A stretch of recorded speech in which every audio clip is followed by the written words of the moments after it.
Welcome to The Bone, the podcast that goes deeper. Here we cut through the noise and get straight to the core of the issues that matter.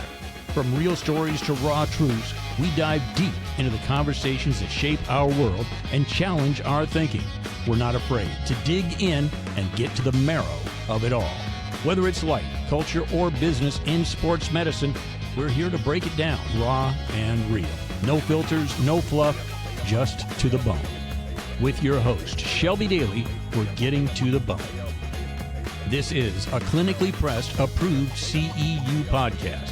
Find the quiz to gain credit at clinicallypressed.org/courses. Clinically Pressed Company, making the complicated simple through results that give back. Find out more at clinicallypressed.org. Let's get started.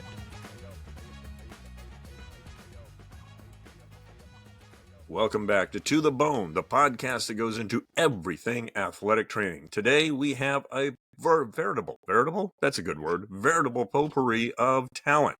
Obviously we have our host, Shelby Daly, the AT2B, but I'm biased. We also have Paige, Carman joining us, and then some guy who at one time did something exciting, Jake Alexander. And they're all going to share with us today on To the Bone. So first up, Shelby, what do we got? What is the plan? There's a quartet going on here. Yeah. Oh, see, Paige is done with us already. She's checked out. She's like, these guys. No, all right. I had to What's the put plan? my phone. Well, we just had EATA here in Philadelphia, and I was walking around the merchant row, I guess, and ran into Colin Sports Medicine and met Jake at the booth. I had approached him with a plan on a project I'm working on, and we hit it off.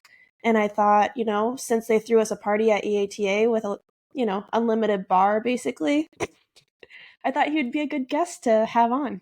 Jake, do you need a brother? Buddy, I'm available. I'm just saying. It is a family business. God, I love that. You can't get fired. I mean, you can talk bad about you, but anyway. Yeah, I mean, I could get fired, but there goes my mom's retirement plan. I've heard about your mom. She seems like a nice person. You shouldn't do that to her. So yes, Jake is the blood relation to Collins Sports Medicine, and Paige is going to be the acting athletic trainer that works for Collins also. Oh, outstanding. Exciting. So now how long has Collins been in business? Yeah, so we started out in 1979 as actually a home healthcare company. So my grandfather and my grandmother worked in the local school system, and then they eliminated his position, and he said that he wasn't going to work for anyone anymore. So he asked his brother what he should do to start a company, and he was like, well, people always need healthcare. So at that point, they started a home healthcare, company that they rented out hospital beds. They sold really fun things like catheters and adult diapers and all that fun stuff. Oh my! Super sexy. Yeah, it's all the good stuff, right? Yeah. So that was the start of Collins Surgical, right? Mm-hmm. And a few years later, my uncle, Wally, who a lot of people in the industry know, he got into the company, and like an actual true story about it is he went with my grandfather to pick up a hospital bed, and they showed up and they beat the Undertaker there. So there's just a dead guy laying in the bed, right? So they waited, and then they took the bed back, and in the van on the way back to the office, my uncle was like, hey, Dad, like, I don't really want to do this anymore. And he was a big track athlete, so he had a lot of connections in the sports world. So with the support of my grandparents, he went ahead and started going the route of working with athletic trainers and knocking on doors of high schools and school nurses and all that stuff. And so Collins Sports Medicine was born, and we actually still exist as two entities, Collins Surgical and Collins Sports Medicine, under the same parent company. But my cousin and my aunt run that side, and my mother and I are kind of taking the lead on the sports medicine side.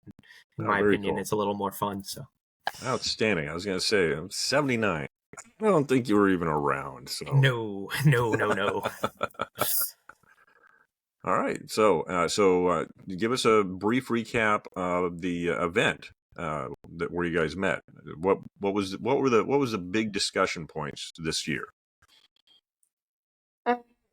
Jake, did you go to any of the seminars? No, so my seminar is I drove the van from Massachusetts to Philly and kind of orchestrate everyone unloading the van and how we're setting up the booth and all that stuff. But what we do, and you know, we're based in Massachusetts, and like I said, we started out at the high schools near us and stuff like that. So EATA has always been like super important to us as a company. Granted, now we're in all 50 states. We're in, I don't know, 9 countries, something like that. So we've grown a lot, but our roots are still in New England, and we love to kind of give back to the group that kind of gave us our start.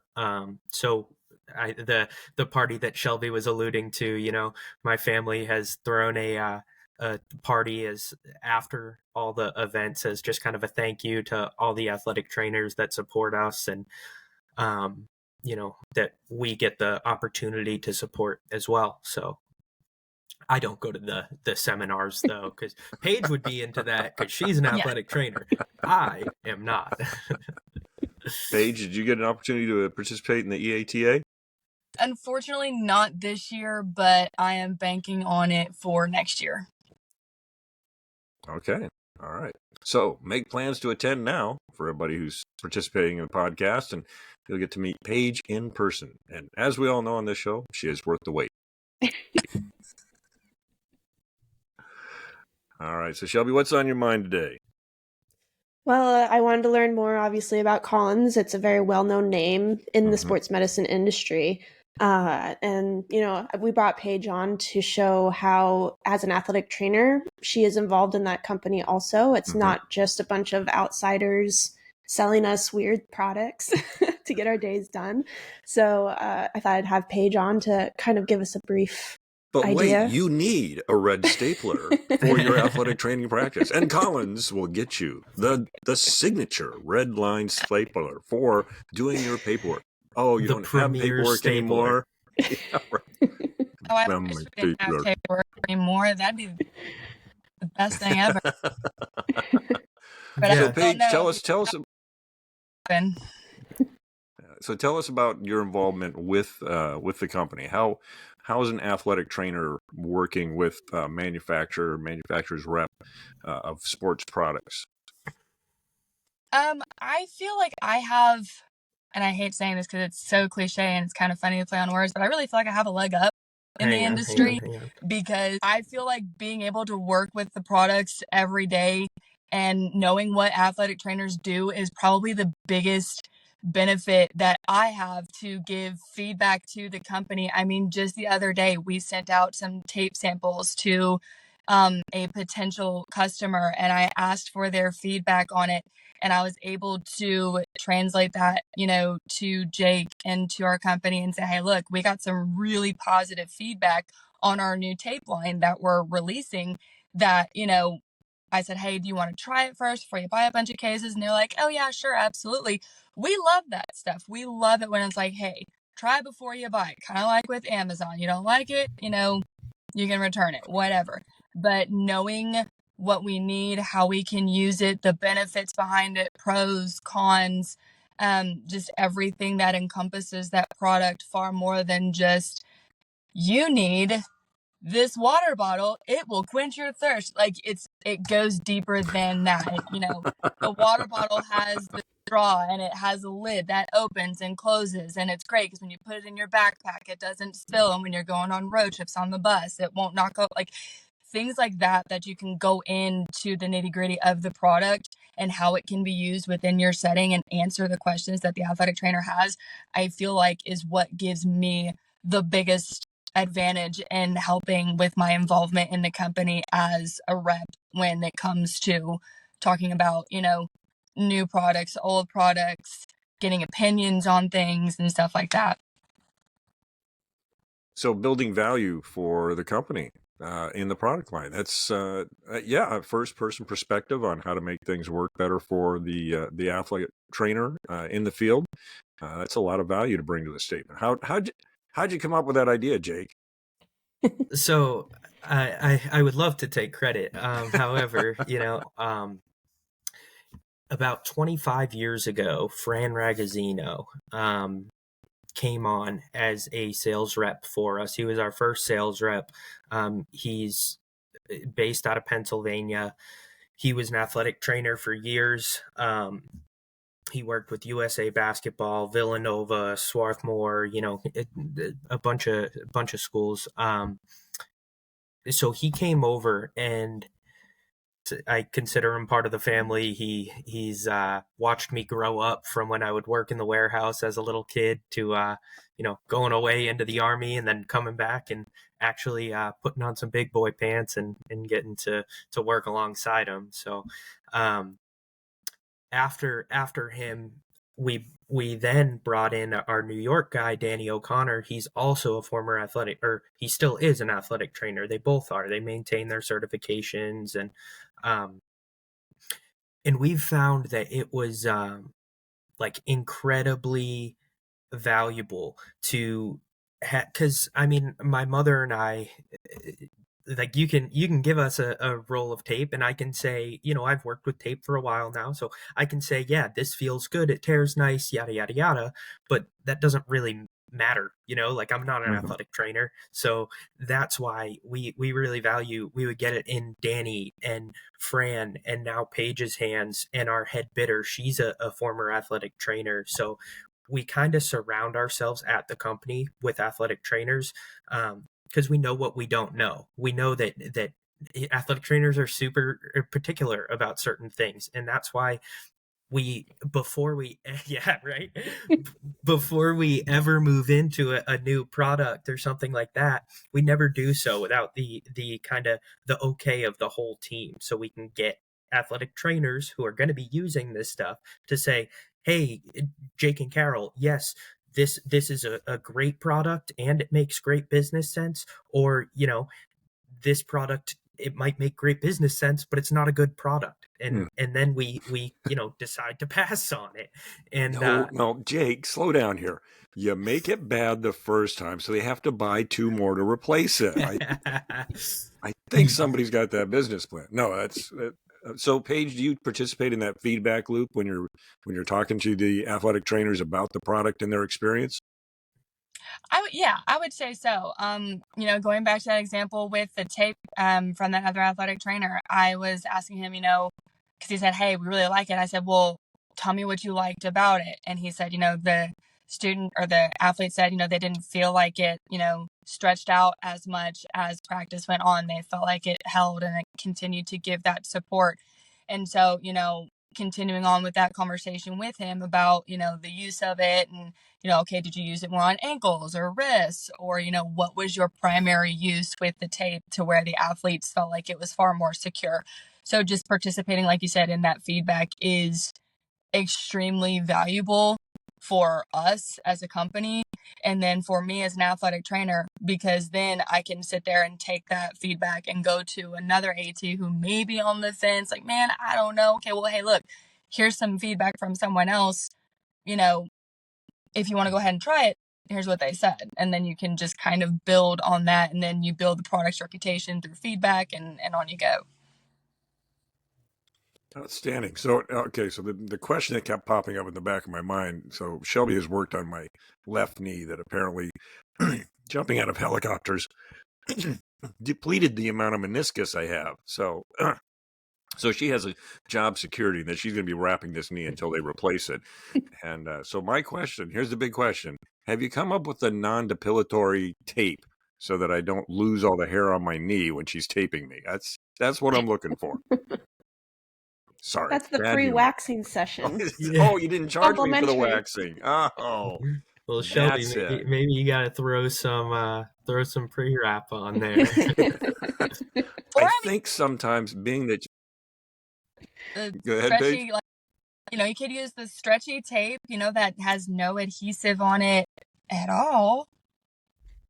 Oh yeah, true. I think the point is that she enjoys inflicting pain on me every once in a while. That is exactly you remember when what you it wouldn't is. let me stay out late? Here, let's tape that knee. I mean, you remember I think that it's a time payback. we were at Home Depot and I asked for a lollipop and you said no? Well, No, the faster I take it off, the better too. Yeah, no, quick like a Band-Aid. It was a nail gun. She wanted a pneumatic nail gun, and I wouldn't give it to her. I'm sorry, Yeah, we can't all be perfect. But now I know. Next time, Shelby, they told me that this wrap exists before you tape me. So let's. All right. So lesson learned. Lesson learned.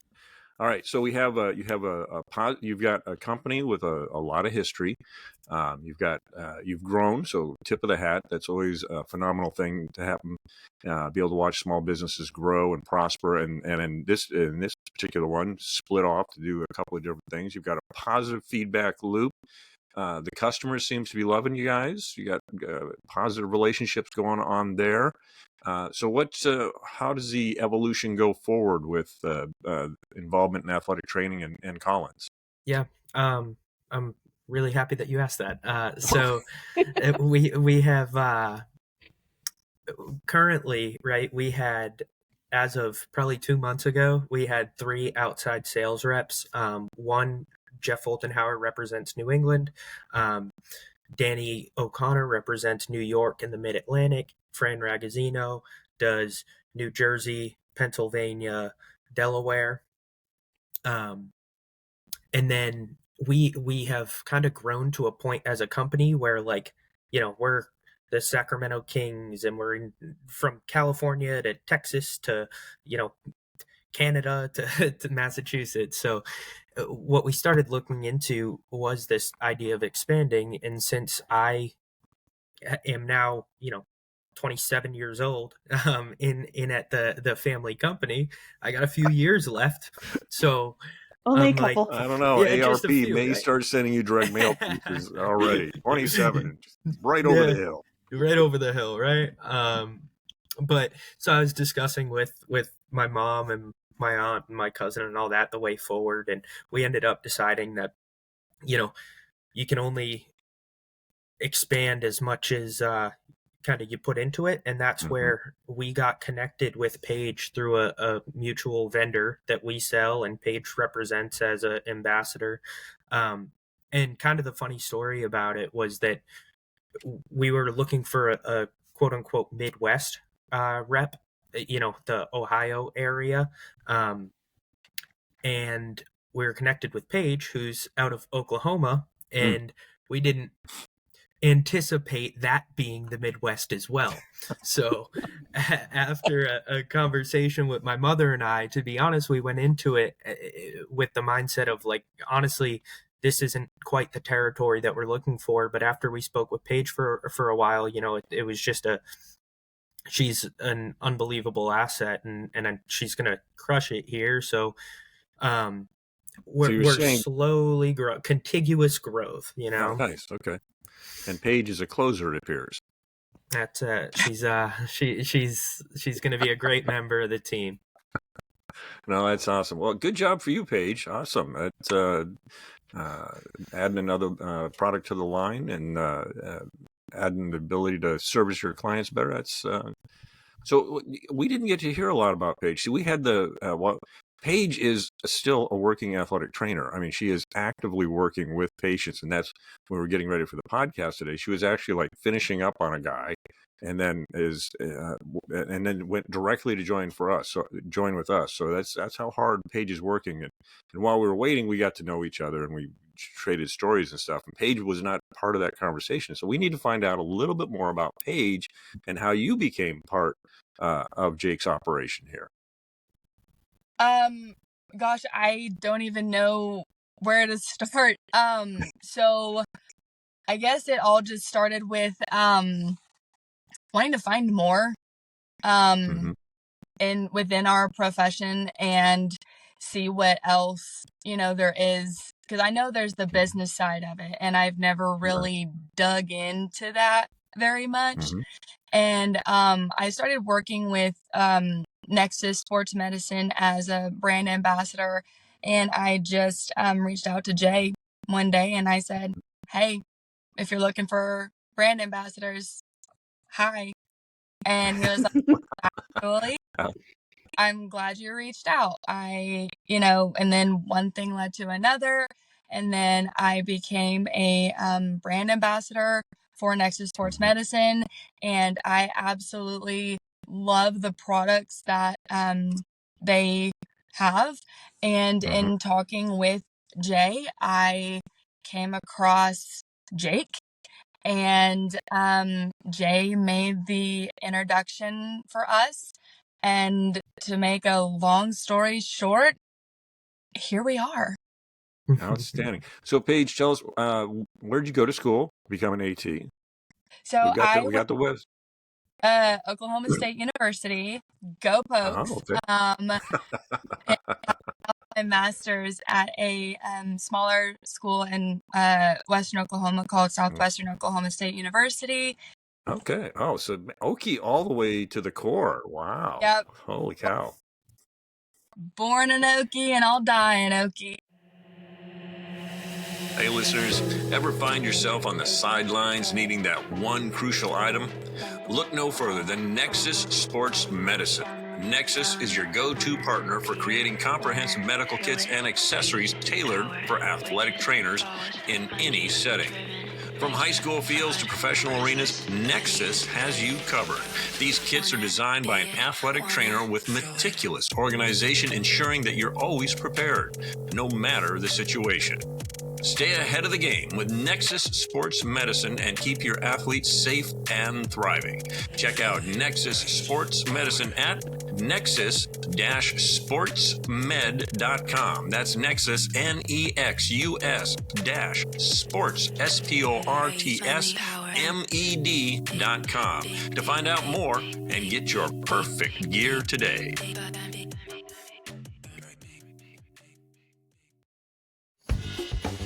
Check out clinicallypressed.org/courses for access to free CEUs for athletic trainers. Register and enroll in as many CEUs as you'd like. New CEUs coming on a monthly basis, including from your host of To The Bone with Shelby Daly. Get ahead of your CEUs by listening to podcasts and getting credit for it. Clinically Pressed Company, making complicated simple through results that give back. Find out more at clinicallypressed.org.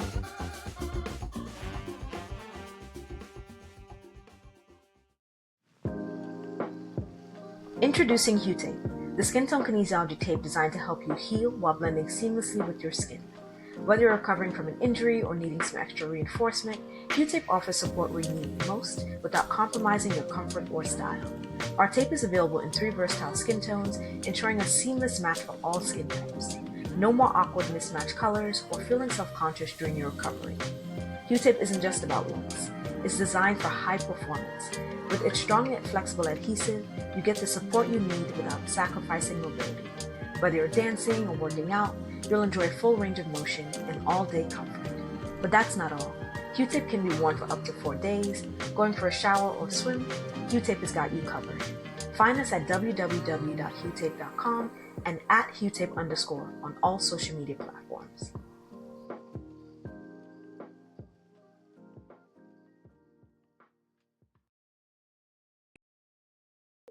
All right, so most of the folks that I know that are involved in athletic training had a sport that they were partial to that kind of helped lead them to athletic training. What was your sport?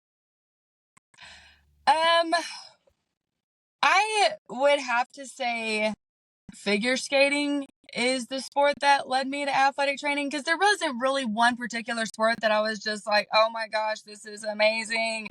I was a competitive figure skater for 17 years. And then when I started to learn about athletic training around the age of 14, maybe, my athletic trainer at my high school introduced me to the career, the profession. There's way more to it than, filling up a bottle of water and, handing it out.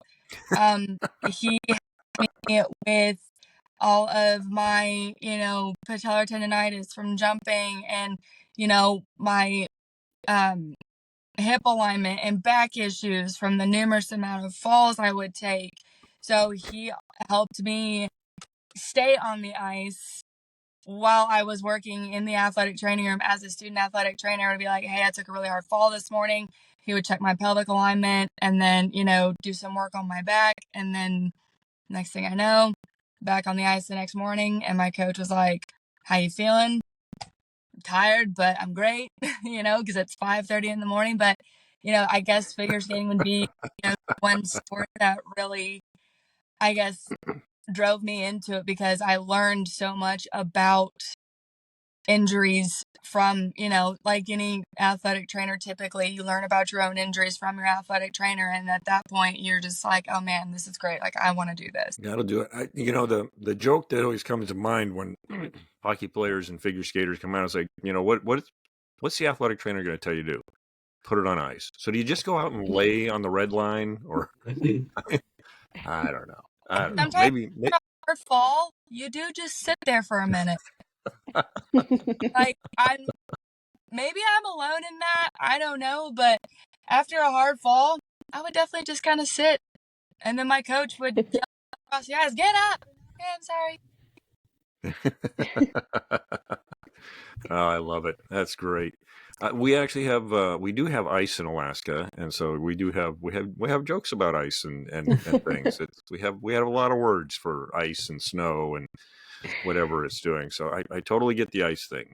Although Oklahoma does not come to mind when I think of ice. I don't know. Once every Halley's Comet, we might get an ice storm, but for the most part, it just gets cold. We were talking about that with Georgia and cold. It's another one of those places, you think of peaches, and if you've ever been to Georgia, it's every street is named after a peach. So it's this whole thing.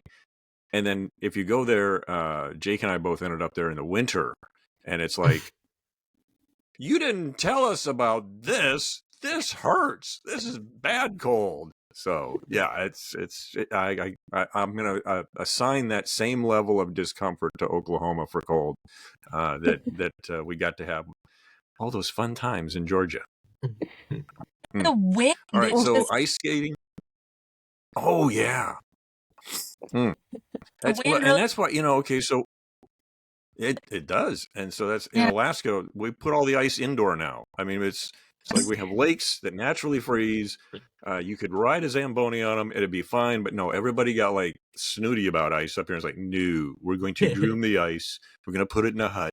We're going to make sure that our ice is pristine. We're going to run the Zamboni between periods. It's going to be wonderful. So yeah. So if you're going to, all the hockey players sitting around going, oh yes, it's going to be wonderful ice. Let's go out on the ice. Because that's how hockey players talk, Yeah. Oh yeah. Oh. I was at my 3-year-old son's ice skating lessons this morning. So we were inside that cold hut, and let me tell you, 3-year-olds, doesn't really matter if it's Zamboni'd or not. Aren't they kind of laying around the whole time? No, that was the city that I live in actually put in a rink, a multi-purpose hockey rink and figure skating rink, specifically so that they could have a better quality ice and everything. And the thing that got me is I went there. The Rotary Club I was involved with was helping build some of the heating shacks and the additions so that the athletes would be more comfortable. And we're in there working, and I'm running out to the truck to get tools. And every time I run in, it's the thought it's colder in this hut than it is outside in Alaska in the winter. What are we doing wrong? But anyway, apparently that's why we don't have good ice outside. So, all right. So then, you skated, you went to school, you got good grades, you became an athletic trainer. Who'd you start working with when you first got in the industry? I started working in South Louisiana. I just kind of took a leap of faith and packed my bags and went down to a small company, a PT company in South Louisiana, and I contracted out 12 middle schools by myself. And that was a lot. Did that for about 2 years. And then I got a phone call from a friend. Well, at the time, colleague, wasn't really a friend yet, didn't really know the person all that well. So I guess I'm trying to get better about using the word friend and colleague, because sometimes there's a difference, and that's okay. Oh yeah.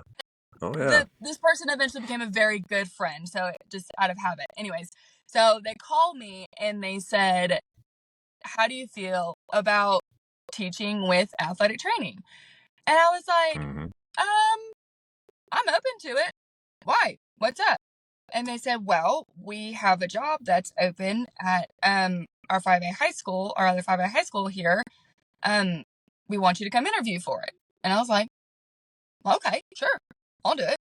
And I interviewed, left with the job offer, and next thing I know, I am teaching sports medicine, first responder, and medical terminology at a 5A high school in South Louisiana while being an athletic trainer. And 5 years quickly passed, a few hurricanes and a couple of Mardi Gras, and, it was all kind of blur.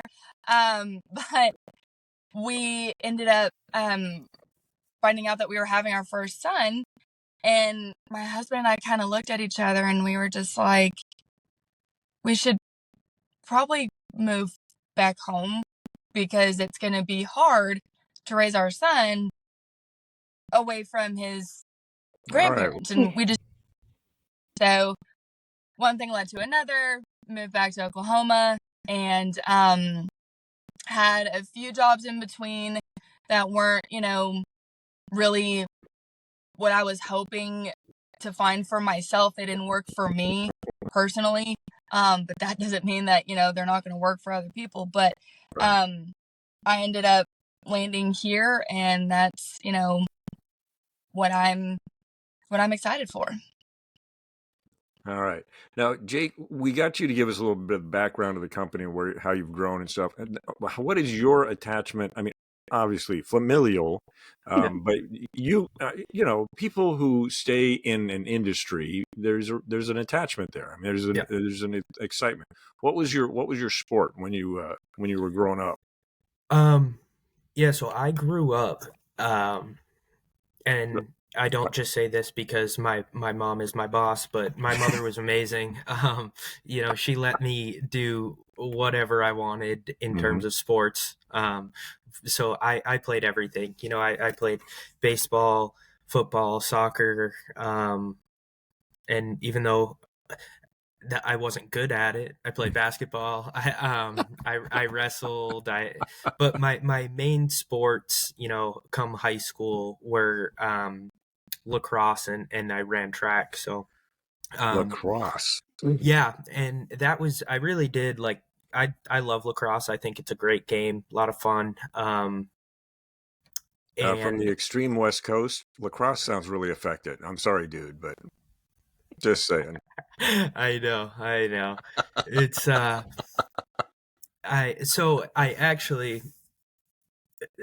I ended up getting recruited to play lacrosse at a D3 school in nice. Virginia. Very cool. Called Christopher Newport University. So at that point, I also knew that I wanted to go into the military to some degree. I didn't know anything about it, didn't know which way, but my mom told me the only way that I was going into the military is if I went to college first. Nice. So she is a smart lady. She is an incredibly smart woman. So I started looking into the academies, West Point, Naval Academy, Air Force Academy, all that good stuff. And then I looked at the fact that I needed to, get a congressional nomination and all that stuff. And I was like, that sounds like way more than I'm going to do. So I didn't do it. And I applied for a national ROTC scholarship. And I know you said that you were a Marine, right? Because I needed the money. Well, so I had two ROTC applications open. The Marines and Navy were the same one. I had that one and I had the Army. and I started working on the Army one, and I started working on the Navy Marine one. The Navy Marine one was so much longer, so I only did the Army one, and then I got the scholarship that way. So, but you can do the Marine one in crayons. I mean, come on. Well, but then I would get hungry and start eating them, you know. So Awesome. yeah, that's how I ended up going to Christopher Newport University in Virginia.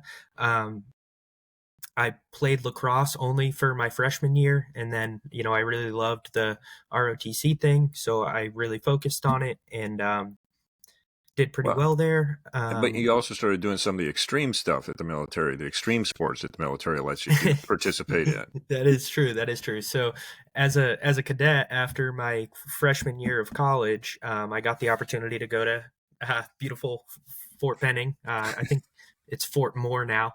I thought it was supposed to be pronounced Fort Benign. Yeah, yes. Yeah, it might as well be, right? So I went to jump school there. I got my airborne wings, went back, and then just was a college kid for the next, few years. Once I graduated, I commissioned as a second lieutenant into the Army. I went to infantry officer school. Then I went to Ranger school, and then I went to my first unit at the 82nd Airborne at Fort Bragg, North Carolina. And by that time, I was married. My wife Taylor, she went down to North Carolina with me, and shortly thereafter, when she was about 1 to 2 months pregnant, I went to Iraq. So. But I luckily Father of the Year. Cheers. That's right. Well, so Taylor, my wife, came back home to Massachusetts and stayed with her family when I was out gallivanting in the Middle East. All right, so let's back up to Ranger School for just a second here. This is a conversation that Shelby and I have had about opportunities for athletic training. So your path, Rangers, is a very similar path to recon, which is what I did. And in those, I mean, if you take a look at that school as an athletic training event, holy cow, there's a lot that can go wrong. I mean, the whole point of those schools is that they stress the human body and brain about as far as they can without having a liability issue. Yeah. And sometimes even with liability issues. Oh, yeah. No, he tripped. Really, he tripped. It wasn't training. He was clumsy. Yeah. It's his fault. So we looked at those and we thought, okay, now what was your experience with the Army, different organization in the Marines, as far as how they do things when it came to the athletic side of it? And you have a little bit of a more of a heads up than the rest of us because you were in a family that was in the industry of supporting medicine and athletics. What did you see as the opportunity now that you can look back on that experience of, oh, you know what? Tape might have been something that would be good after patrol phase. Yeah. Any thoughts on what the military could be, how the military could be taking in athletic training? 100%. So I, like you said, Ranger School, it breaks you. So many little pieces, so many pieces to it. But you get out and your body hurts everywhere. So I got out during COVID, which was kind of strange. So they typically have a recovery program, which really the recovery program when I went through, it was just led by other people in the military doing, I don't know, the static stretching that they do. So the opportunity was there where an athletic trainer really would have benefit all of us that just finished with their knowledge and experience and how they know how the body works and stuff like that, as opposed to, just another guy in a uniform being like, touch your toes. But I will say that when I got to Fort Bragg in North Carolina, we had a program. It's called H2F, Health and Holistic Fitness. So I was actually in the pilot unit. So we're the first ones to get athletic trainers, PTs, strength and conditioning coaches, and nutritionists assigned to our brigade.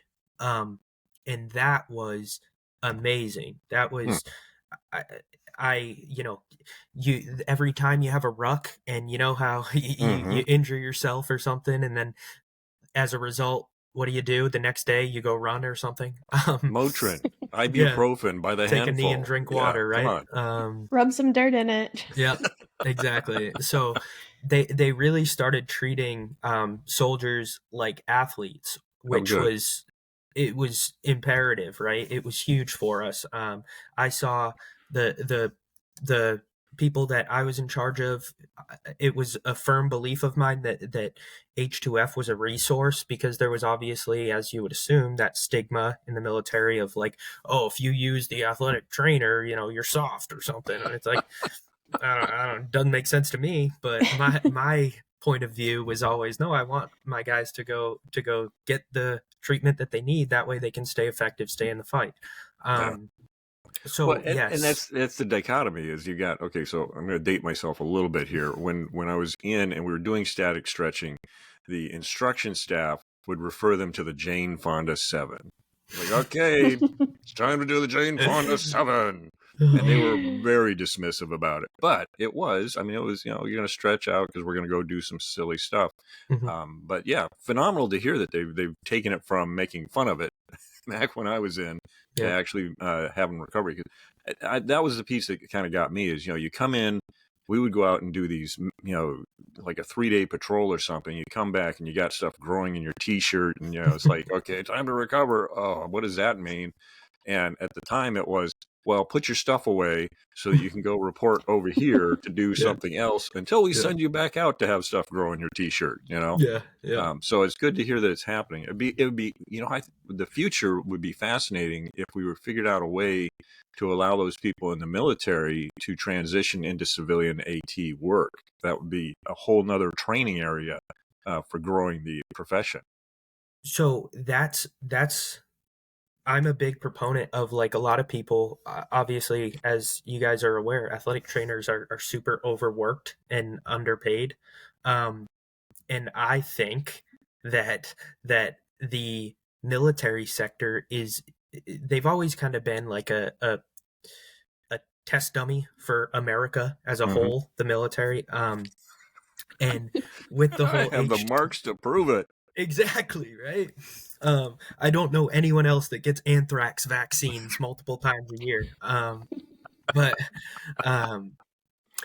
they're paying athletic trainers like a healthy salary, like, and they're working 5 days a week, granted 6 in the morning, but 6 in the morning until 3 p.m. And it's, exactly what your schedule is. It's a work-life balance. So what I'm hoping that we see is these athletic training values that they're recognizing how important it is, and they're paying them like it and treating them like it. I'm hoping that slowly transitions into the athletics world as well.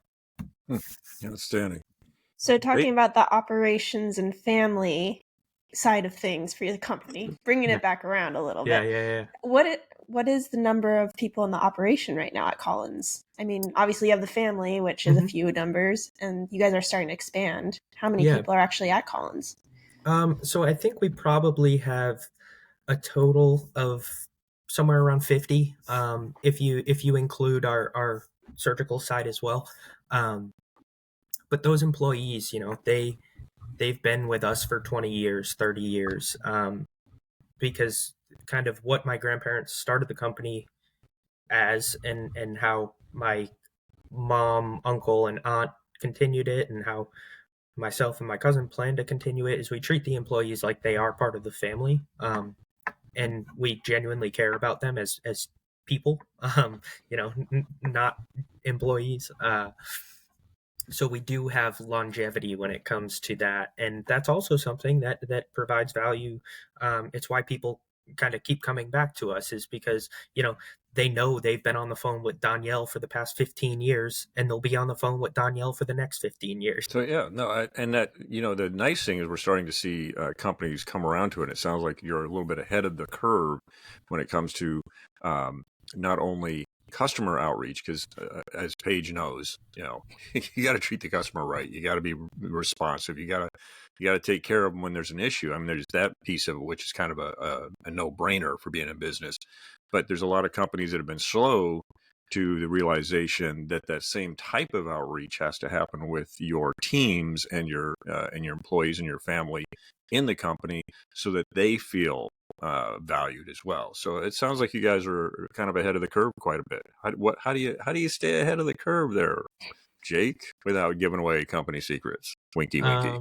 Well, I mean, in terms of that, right? I think that's just the way that we have all in my family and extended family, we've been raised. You know, we've always been taught to treat people with respect, and you know, the things that you learned in kindergarten, right? Like treat people how you want to be treated, stuff like that. I learned the paste tasted bad. That's what I learned in kindergarten. I learned the Play-Doh tasted good. But the way that we stay ahead of the curve kind of is in multiple aspects, right? So the first aspect that we were just talking about was how we treat our employees and our customers. Obviously, we treat our customers awesome. You know, they can call and they can talk to my mom if they want to. You know, like there's no red tape. You talk to the owners, you talk to your sales reps, you talk to customer service, whoever. Very responsive. And then as far as employees go, my general, I mean, I had to write my leadership philosophy when I was in the Army, and my leadership philosophy was, quote unquote, be a good dude. And it was, yeah. So, I mean, the whole thing was just, treat people right, because when you treat people right and you take care of people, and care about them as people, they inherently care about you as well, and that's how you get the best performance out of them. You know, if you're a boss, like from a point of fear, like where people are like, oh, I better do this so my boss doesn't get mad.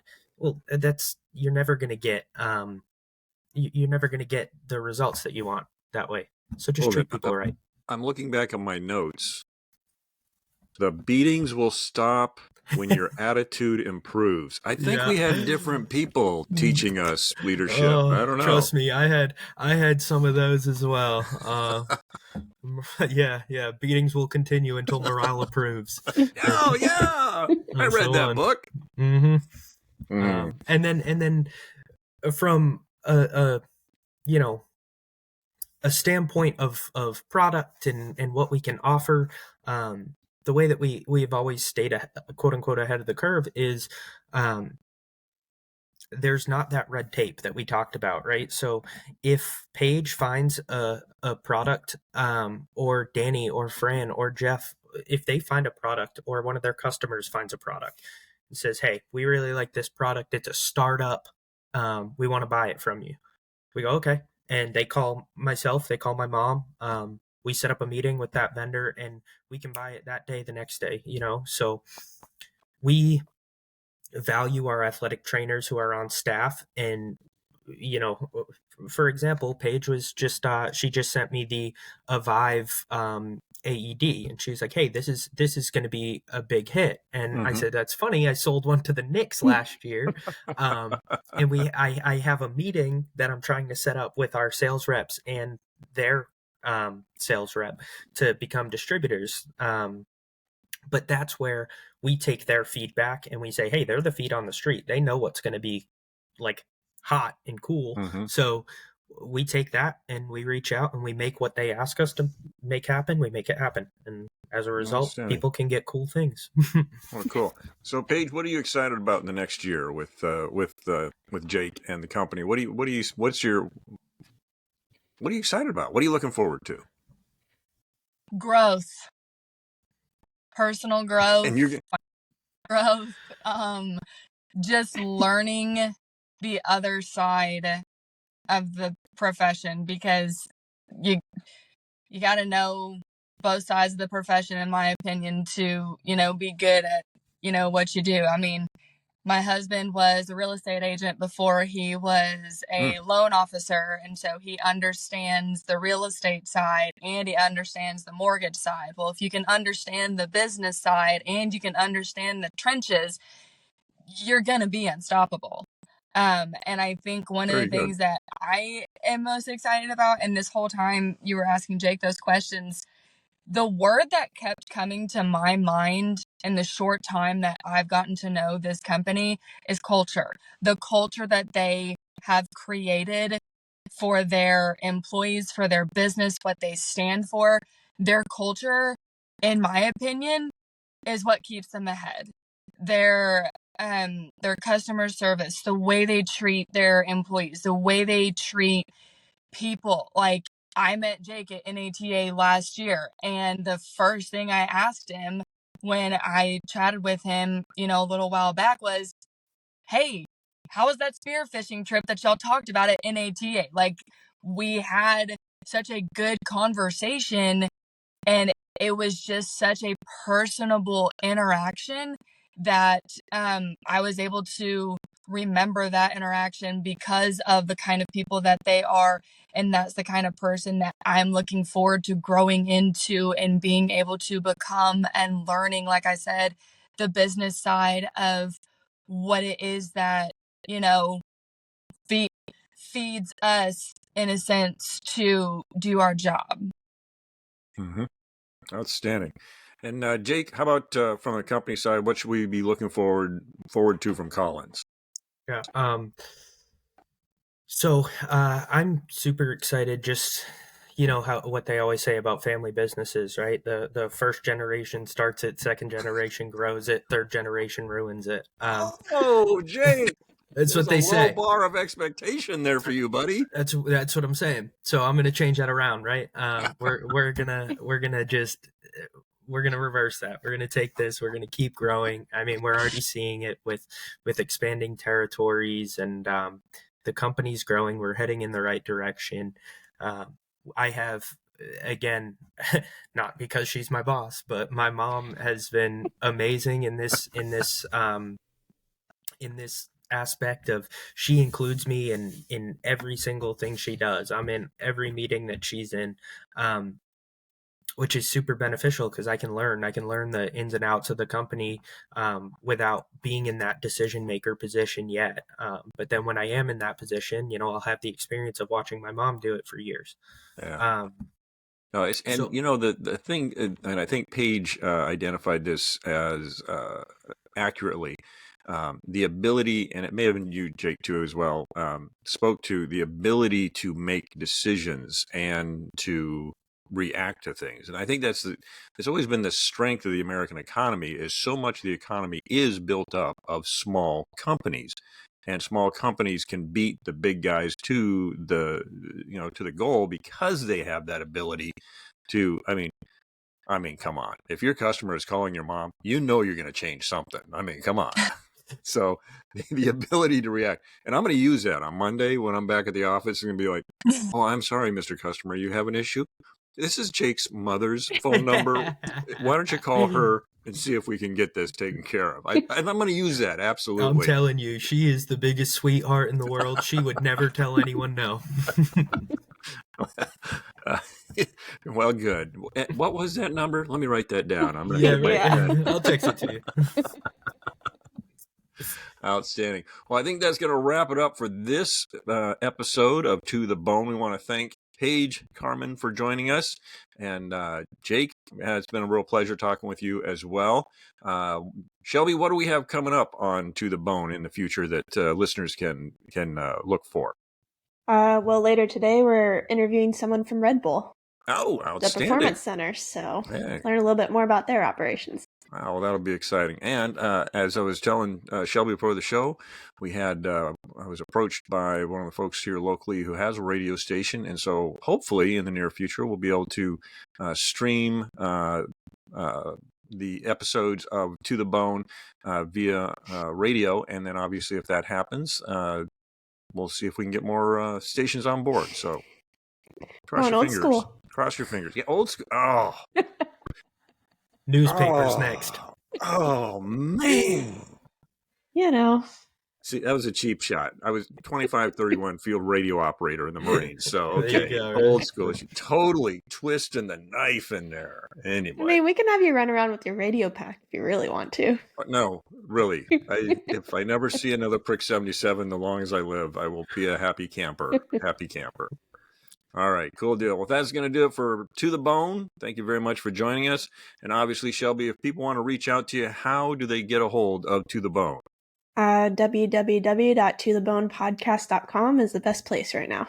All right, and look for us on LinkedIn. I know we've been posting to there, as well as social media, Facebook. And Instagram. Take a look for us, Instagram, and absolutely please like us and share us with your friends and other professionals. All right, till next time, I'm Randy Daly, the guy Shelby picked up in the do-it-yourself aisle at Home Depot, and Shelby Daly, the athletic trainer with the bestest. Just my opinion.